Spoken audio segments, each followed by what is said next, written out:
Tara guys, magtanim tayo. Ayan, ito na pala yung aking mga tanim na sibuyas. Ayan. Tapos meron din ako doon sitaw.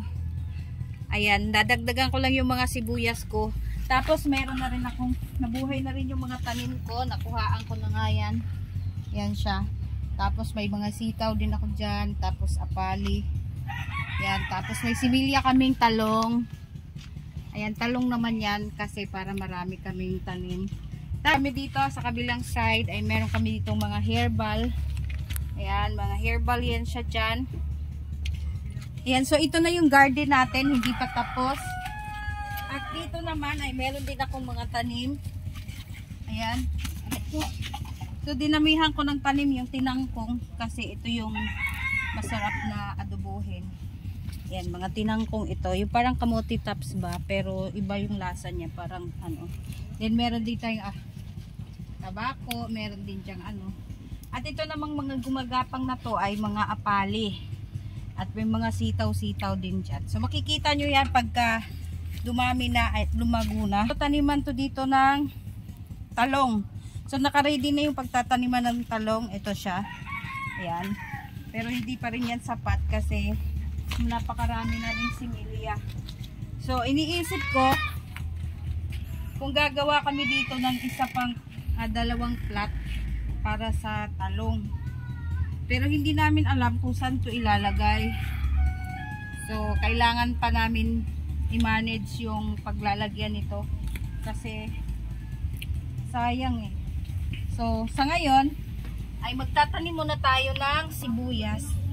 Ayan, kasi tinransfer ko yung ibang mga sibuyas kasi hindi siya laging naaalagaan. Gusto ko yung malapit lang para abot kamay. Ayan, para padadamihin ko ito.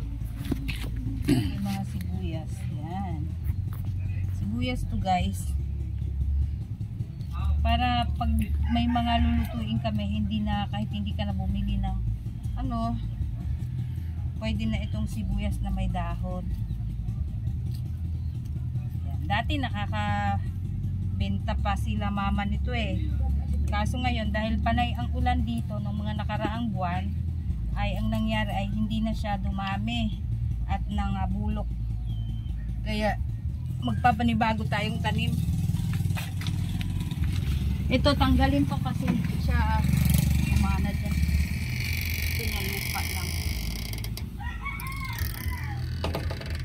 Ito dahil nagdagan din natin para kasi ito yung mga natira sa mga nabulok.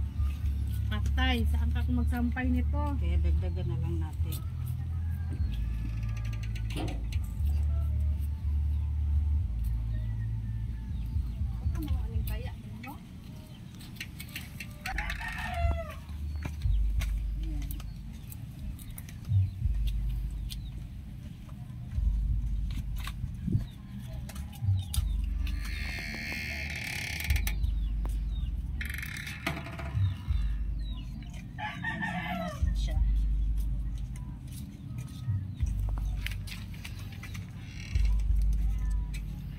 May sitaw yun doon.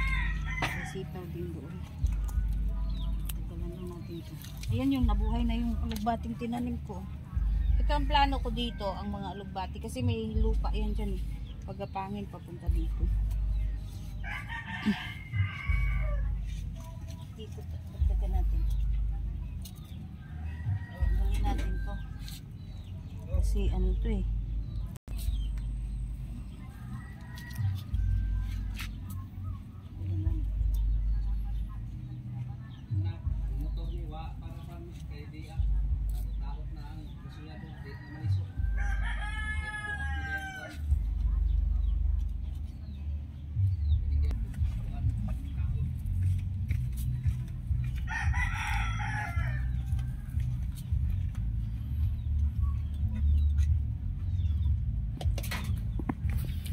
Yan lang muna guys ang ating video for today.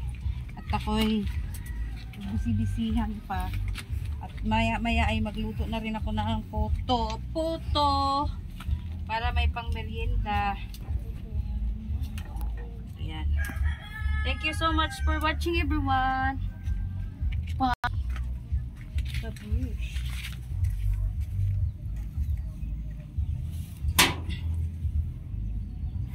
ganda na